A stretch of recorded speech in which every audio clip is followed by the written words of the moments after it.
Hi, I'm Greg Goodell. I'm a museum curator here at Gettysburg National Military Park, Gettysburg, Pennsylvania.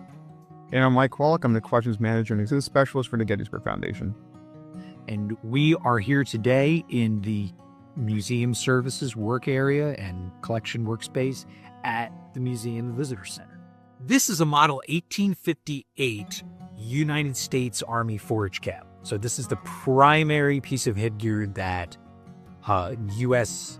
enlisted soldiers during the Civil War had as part of their main piece of headgear. It's actually from a collection that was assembled after the battle and in the late 19th century by Dr. John Hill, who was a dentist here in Gettysburg.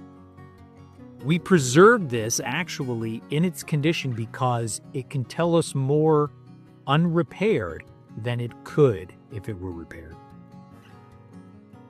This artifact here we have, this forage cap, like Greg was saying, it tells us a lot more in its unrepaired state than it does if we were to conserve this.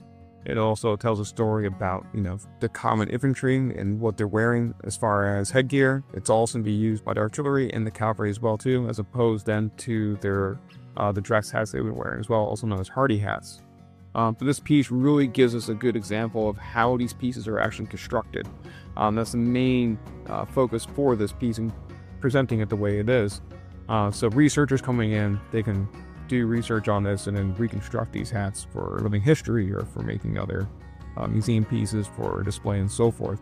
And how it's constructed is you can see here on the side, for where it's been all moth-eaten away, is that it is constructed out of blue broadcloth of indigo, which is a color-fast material. It's not going to fade with direct sunlight usually.